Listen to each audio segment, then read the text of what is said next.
Shalom Bapak Ibu yang saya kasih dalam Tuhan kita Yesus Kristus. Saat ini kita akan membaca dan merenungkan firman Tuhan. Tapi sebelumnya saya mengajak kita semua untuk berdoa. Mari kita berdoa. Bapa dalam surga, kami bersyukur dalam segala hal sebab Engkau adalah Tuhan, Tuhan dan pemilik atas hidup kami. Kami bersyukur jika di dalam segala sesuatu Engkau turut bekerja untuk mendatangkan kebaikan bagi kami. Dan saat ini kami hendak mendengarkan kebenaran firman-Mu. Kami berdoa di dalam nama Yesus, Roh Kudus yang adalah pemilik firman akan mengartikan lebih dalam hidup kami.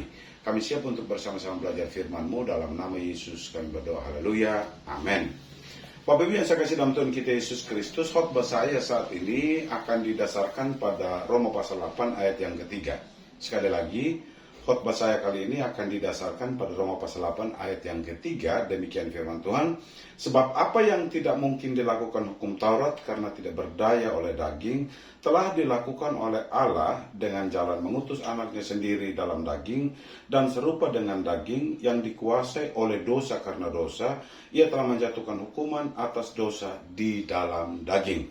Demikian dia pembacaan firman Tuhan. Dikatakan berbahagia kalau kita baca dan renungkan firman Tuhan dalam hidup kita hari lepas hari. Bapak Ibu yang saya kasih dalam Tuhan kita Yesus Kristus, hukum Taurat bagi orang Yahudi adalah hukum yang sempurna. Setidaknya ada 3 aspek yang mempengaruhi kehidupan manusia dari hukum Taurat. Pertama, hukum Taurat itu dianggap sebagai hukum agama. Sebagai hukum agama, maka hukum Taurat itu bersifat final dan mutlak. Jadi setiap aturan, setiap perintah, setiap firman yang ada di dalamnya, mau tidak mau, suka tidak suka, wajib dikerjakan, wajib dilakukan oleh orang-orang percaya. Yang kedua, hukum Taurat juga dipandang sebagai hukum negara. Kita tahu bahwa orang Israel itu adalah negara yang bersifat teokrasi, dan barulah sejak zaman Nabi Samuel melalui Raja Saul, kerajaan Israel, raja pertama di kerajaan Israel dibentuk, beralih ke dalam bentuk kerajaan monarki dunia. Tapi seluruhnya hukum Taurat itu tidak sekedar dipandang sebagai hukum agama saja, tapi juga dipandang sebagai hukum negara. Yang ketiga, hukum Taurat juga dipandang sebagai hukum sosial. Hukum Taurat ini mengatur hubungan antara manusia dengan manusia, mengatur berbagai hal yang berhubungan dengan kehidupan manusia, mengatur ritual, tata ibadah, bentuk penyembahan, bentuk persembahan, diatur semua di dalam hukum Taurat. Nah, karena itulah hukum Taurat ini menjadi hukum yang sempurna, yang mau tidak mau, suka tidak suka, harus dan wajib dilakukan oleh setiap orang. Tidak melaksanakan satu hukum saja di hukum Taurat berarti membatalkan hukum yang lain di hukum Taurat. Artinya ada satu saja hukum yang tidak dilakukan, maka dianggap kita tidak melakukan seluruh dari hukum Taurat. Itulah sebabnya hukum Taurat ini sangat berat sekali dilakukan oleh setiap orang. Kenapa disebut sangat berat sekali dilakukan oleh setiap orang? Karena hukumnya sempurna. Tapi dalam pembacaan tadi kita dapat menemukan bahwa hukum Taurat yang sempurna itu disempurnakan lagi oleh Tuhan melalui sebuah hukum yang baru di dalam perjanjian yang baru, yaitu hukum kasih di dalam Kristus Yesus. Kalau dulu orang bisa melakukan 9 dari 10 hukum Taurat, melakukan 1 dari antara 10 hukum Taurat dan tidak melakukan 9, atau salah satu dari hukum Taurat saja tidak dilakukan, akibatnya sangat fatal sekali. Dianggap tidak melaksanakan seluruh hukum Taurat. Karena itulah standar keselamatan pada zaman hukum Taurat itu sangat berat sekali. Sekalipun kita mampu melakukan 9 dari hukum Taurat, tapi kita gagal melakukan 1 dari hukum Taurat, maka kita dianggap gagal untuk dapat melakukan seluruh hukum Taurat. Itulah sebabnya hukum Taurat sebagai standar keselamatan itu menjadi sangat berat. Kita bersyukur kepada Tuhan karena Tuhan memperbarui hukumnya dalam Kristus Yesus ketika Yesus lahir ke bumi ini dalam sebuah hukum baru yang disebut hukum anugerah. Bapak Ibu yang saya kasih dalam Tuhan kita Yesus Kristus, kalau kita belajar dari Roma pasal 8 ini, kita mulai dari ayat 1 disebutkan begini. Demikianlah sekarang tidak ada lagi penghukuman bagi mereka yang berada dalam Kristus Yesus. Artinya ini adalah sebuah proklamasi pembebasan, sebuah proklamasi kemerdekaan individu Kristen, orang percaya, bahwa bagi mereka yang berada dalam Kristus Yesus, bagi mereka yang percaya Kristus, bagi mereka yang hidup di dalam Kristus, bagi mereka yang menerima Yesus sebagai Tuhan dan Juru Selamat, itu final. Mereka dibebaskan dari tuntutan hukum dosa. Ini yang luar biasa Bapak Ibu. Pelajaran pertama untuk kita adalah bahwa di dalam Kristus Yesus itu kita dapat tuntutan hukum Taurat itu menjadi batal di dalam Kristus Yesus. Begitu beratnya hukum Taurat dilakukan, begitu beratnya standar yang diberikan oleh hukum Taurat untuk setiap orang percaya dan memperoleh keselamatan, dipermudah oleh Allah di dalam Kristus Yesus. Ini pelajaran kita yang pertama. Ini sungguh luar biasa. Kenapa? Karena satu-satunya syarat, satu-satunya standar, satu-satunya pintu untuk bisa memperoleh keselamatan adalah di dalam Kristus Yesus. Artinya bahwa setiap orang yang percaya di dalam Kristus Yesus, mereka diselamatkan. Itulah sebabnya ayat ini mengatakan tidak ada lagi penghukuman bagi mereka yang berada dalam Kristus Yesus. Mereka sudah hidup dalam pembebasan. Mereka sudah hidup di dalam kemerdekaan. Mereka sudah dipulihkan di dalam Kristus Yesus. Ayat yang kedua berbicara begini. Roh memerdekakan. Roh yang memberi hidup itu memerdekakan kamu di dalam Kristus Yesus dari tuntutan hukum dosa dan hukum maut. Memerdekakan kita. Kalau dulu upah dosa adalah maut. Setiap perbuatan, setiap kesalahan, setiap pelanggaran yang dilakukan berakibatnya sangat fatal sekali, Bapak Ibu. Tetapi di sini disebutkan kamu dimerdekakan dari tuntutan hukum dosa dan hukum maut. Kamu dimerdekakan dari segala macam kewajiban dan tuntutan-tuntutan yang diharuskan bagi kamu untuk memperoleh keselamatan. Ini hal yang luar biasa, Bapak Ibu. Kenapa saya sebut luar biasa? Karena roh di dalam Kristus Yesus itulah yang memberikan keselamatan kepada kita. Artinya bahwa satu-satunya syarat dan standar keselamatan adalah anugerah dari Kristus Yesus. Lalu yang menjadi pertanyaannya adalah, segampang itu ke orang Kristen memperoleh keselamatannya? Syarat yang pertama sudah jelas, berada di dalam Kristus Yesus.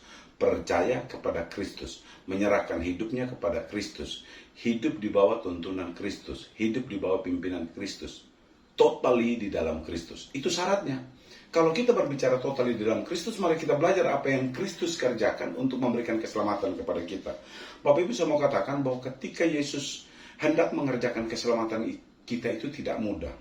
Dia mengawalinya dari Getsemani. Bapak Ibu masih ingat doanya di Getsemani, ya Bapa, jikalau boleh cawan ini lalu daripadaku. Dia sangat tahu persis penderitaan-penderitaan apa yang akan dihadapi nanti. Dia sangat tahu persis bahwa betapa beratnya memikul dosa manusia. Dia sangat tahu persis bahwa akan terjadi penghinaan, akan terjadi penderitaan, akan terjadi banyak hal yang membuat Kristus menderita. Saya bisa menggariskan penderitaan Kristus itu dalam 3 bentuk penderitaan. Pertama itu penderitaan fisik. Penderitaan fisik itu Bapak Ibu tahu sendiri, Yesus harus dicambuk, dia harus memikul salib, dia dipaku, di lambungnya ditikam, dan dia harus menjalani penderitaan fisik yang luar biasa. Yang kedua penderitaan psikis. Penderitaan psikis itu di mana sebelumnya orang begitu memuja Kristus waktu masuk ke Yerusalem. Hosana bagi anak Daud, terpujilah dia yang datang dalam nama Bapa. Begitu orang mengagum-agumkan Kristus. Dalam beberapa hari saja orang berubah untuk berkata, salibkan dia, salibkan dia. Yang ketiga, saya bisa menggambarkan penderitaan secara spiritual. Allah yang maha tidak terbatas, Allah yang maha besar, Allah yang tiada tandingan, yaitu mereduksi dirinya dalam Kristus dan menerima penderitaan, mengecilkan dirinya dalam Kristus. Itu sungguh luar biasa, Bapak Ibu. Jadi keselamatan bagi orang percaya itu bukan sesuatu yang mudah, bukan sesuatu yang gampang, tetapi sesuatu yang sangat berat jika kita melihat apa yang dikerjakan oleh Kristus di atas kayu salib. Itulah sebabnya disebutkan di sini, hukum Taurat itu sempurna. Hukum Taurat itu tidak berdaya di dalam daging. Hukum Taurat itu tidak mampu berbuat banyak di dalam daging. Tetapi ketika hukum Taurat itu tidak mampu berbuat banyak di dalam daging, ketika hukum Taurat itu lemah di dalam daging, Allah sendiri yang mengerjakannya di dalam Kristus Yesus. Disebutkan di sini seperti ini. Sebab apa yang tidak mungkin dilakukan hukum Taurat karena tidak berdaya oleh daging, telah dilakukan oleh Allah dengan jalan mengutus anaknya sendiri ke dalam daging. Allah merendahkan dirinya, Allah mereduksi dirinya, Allah mentransformasi dirinya menjadi seorang manusia dalam Kristus Yesus untuk menyelamatkan Bapak, Ibu, dan saya. Jadi, kalau kita melihat bahwa keselamatan itu sesuatu yang sungguh luar biasa. Keselamatan itu sesuatu yang berat dikerjakan oleh Tuhan. Dan hari ini, Bapak, Ibu, dan saya disebutkan tidak ada lagi penghukuman bagi mereka yang berada di dalam Kristus Yesus. Kita bersyukur karena kita berada di dalam Kristus Yesus. Kita bersyukur karena kita adalah umat tebusan Kristus. Kita bersyukur adalah kita masuk pada jalan kebenaran dan hidup. Sehingga hari ini saya dengan Bapak Ibu bisa menikmati betapa dalam, betapa luas, betapa lebar, dan betapa tidak terukurnya kasih Tuhan dalam hidup kita. Amin untuk firman Tuhan. Mari kita berdoa. Bapa dalam surga, kami sungguh sangat bersyukur kalau Engkau adalah Tuhan, Tuhan pemilik atas hidup kami. Kami bersyukur kalau Engkau memperdengarkan suara kebenaran-Mu, bahwa begitu sempurnanya hukum Taurat sehingga manusia tidak ada satupun yang mampu untuk melakukan, dan bahkan ada kecenderungan hukum Taurat lemah di dalam daging, tetapi Engkau mengerjakan dengan cara yang sangat amat sempurna di dalam Kristus Yesus yang telah mati, yang telah menderita di atas kayu salib, yang telah memikul dosa kami. Kami bersyukur dan kami bangga memiliki Allah seperti Engkau.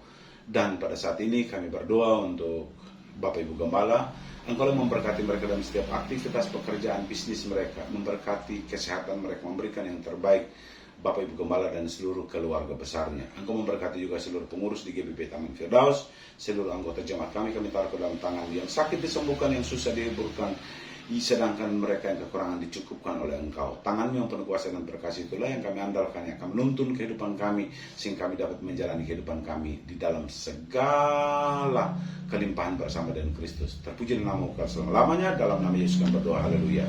Amin.